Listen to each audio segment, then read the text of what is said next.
It was a warm summer morning in June 1984 when 9-year-old Emily and her dad, Tom Jensen, packed up their powder blue station wagon and hit the open road for what was supposed to be a fun cross-country road trip. They left their small home in Idaho with big smiles, planning to visit family in Arizona. But somewhere along that stretch of empty highway, between gas stations and faded motel signs, they simply vanished. No phone calls, no witnesses, no trace. Just ... gone. For years, their disappearance haunted the small town they left behind.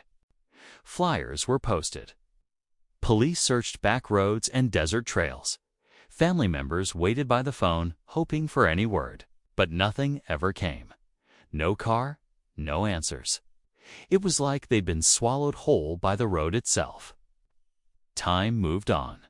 People tried to forget, but some never did. Emily's mother, now alone, never stopped searching then. Nearly 16 years later, rusted-out station wagon was found in the corner of an old junkyard in Nevada, hidden under tarps and tall weeds. It had been sitting there for years, unnoticed. When the VIN was finally checked, jaws dropped. It was Tom's car, the same one they left home in that day. Inside, they found something that would blow the case wide open and raise even more questions than it answered. What happened on that road trip? How did the car end up abandoned so far off course?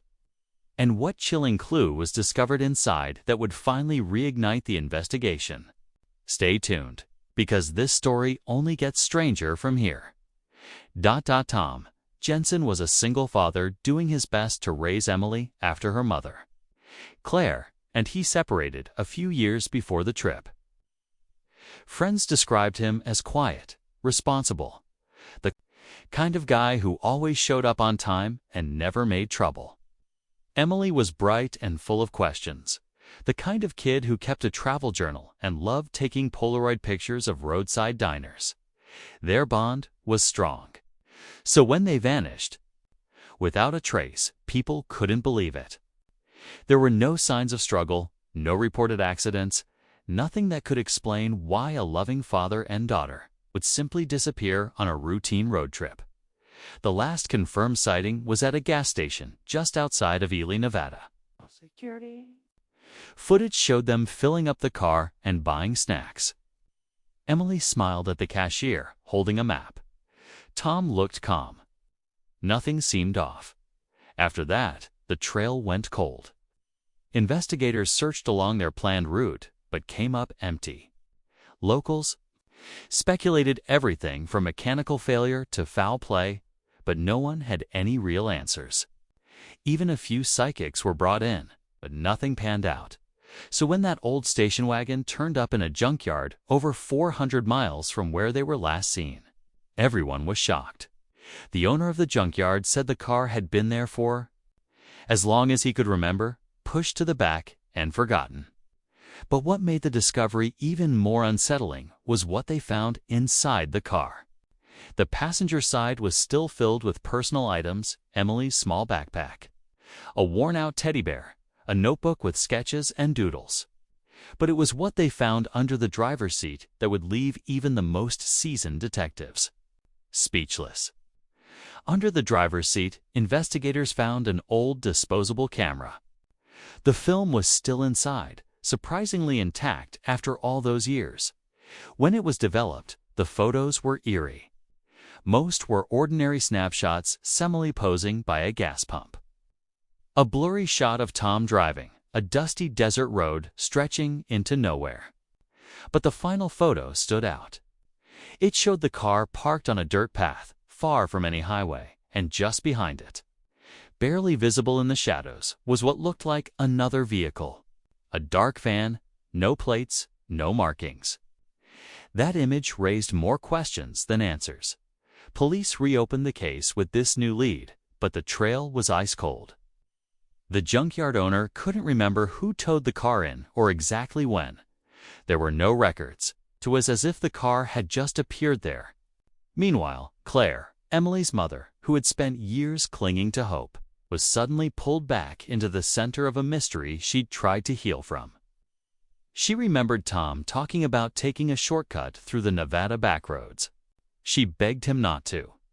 That route was isolated, unpaved in places, and rarely traveled. But Tom had always trusted maps more than people. As news of the discovery spread, strange calls started coming in.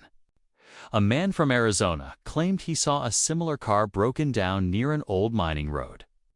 Back in '84, a woman said she remembered a girl matching Emily's description at a diner off Route 50, but her memory was fuzzy. Then there were rumor stories that went around about a stretch of desert known for travelers vanishing without a trace. Some believed it was just legend. Others weren't so sure. As the investigation dug deeper, they began to uncover hints that maybe this wasn't just a random disappearance. Maybe someone didn't want them found. Investigators kept circling back to that last photo, the one with the mystery van. They enhanced the image as much as possible, trying to pull out any details. Still, it remained mostly shadows. Someone out there must have known more.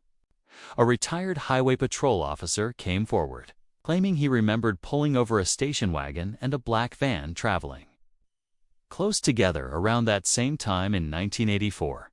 The driver of the van, Coy said, gave off a strange vibe, didn't make eye contact, and acted like he was in a hurry. But with no cause to hold them, he let both vehicles go. No report was filed. It's just another forgettable traffic stop. Till now, digging deeper, the police found a troubling pattern.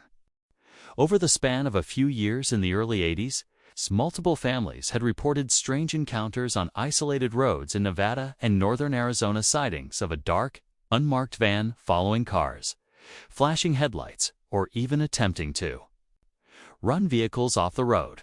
Nothing ever stuck. No one was ever caught. But the stories were eerily similar. As investigators retraced Tom and Emily's likely route, they found a stretch of abandoned road that had long been closed off after a series of washouts.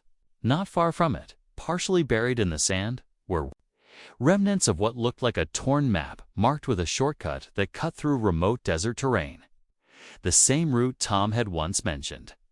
Then, just when the case seemed to reach another dead end, a local metal detectorist combing a dry riverbed a few miles from the junkyard stumbled on something, a damned old bracelet with the name Emily etched into the back. Nearby, a weathered piece of fabric caught on a root. It was faded pink. Investigators rushed to the scene. What they uncovered next would change everything. The bracelet and fabric were sent for testing, and while authorities waited on lab results, the area was searched inch by inch. That's when they made another discovery just beyond the riverbed. Half buried in a shallow ditch, they found an old metal lunchbox. Rusted shut and dented, it looked like it had been there for decades. Inside were a few crumpled photos, some children's drawings, and a note scribbled on the back of a gas station receipt. The handwriting was shaky, almost panicked. It simply read, "They're not who they said they were. Please help us." That note sent the case spiraling in a new direction. Who was they?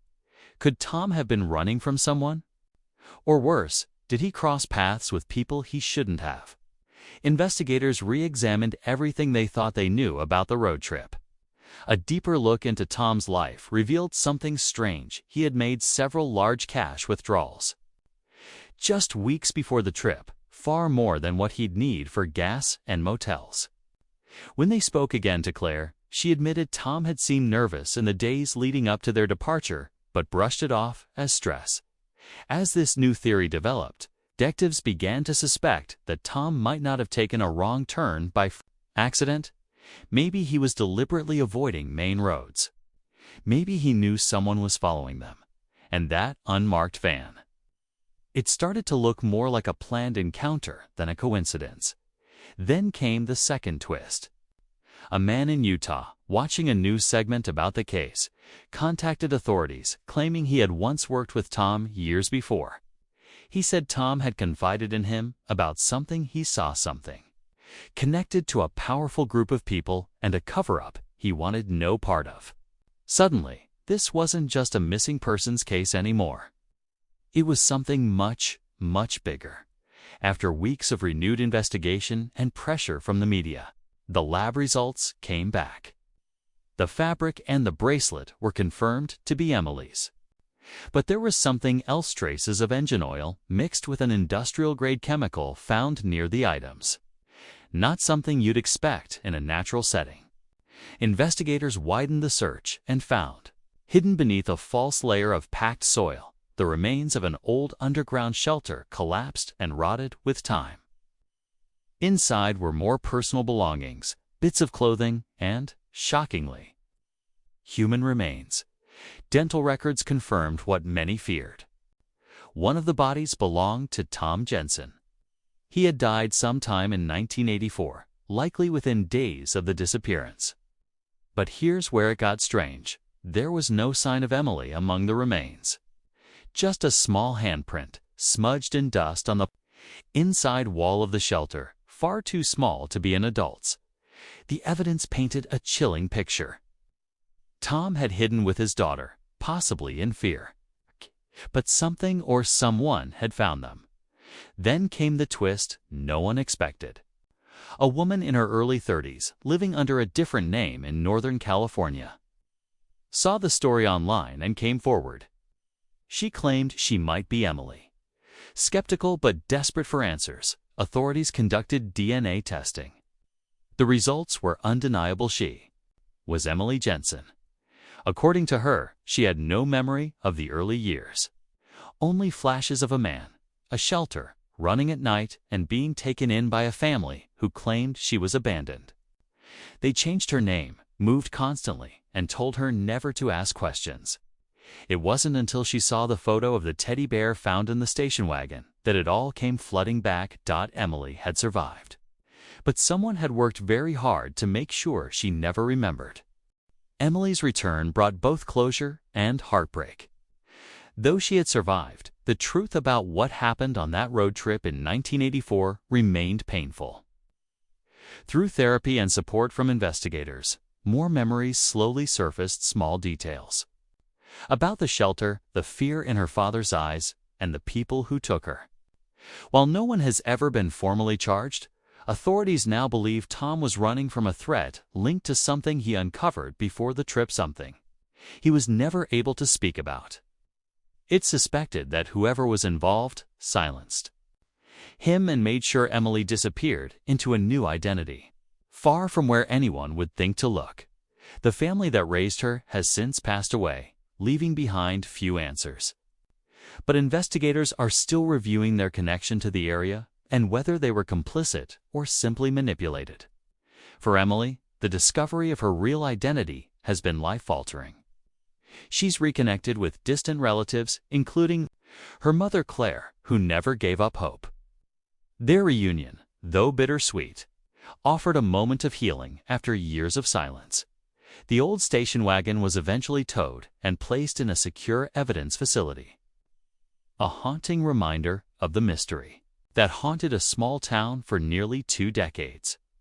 For many, it became more than a cold case. It was a symbol of how easily people can vanish and how long it can take to uncover the truth. Emily now uses her story to raise awareness about missing persons and the importance of keeping old cases alive. She shared her journey in hopes of helping others, still waiting for answers. What began as a family road trip turned into one of the strangest missing persons cases in the country, one that proves, even after decades, the truth can still be found in the most unexpected places.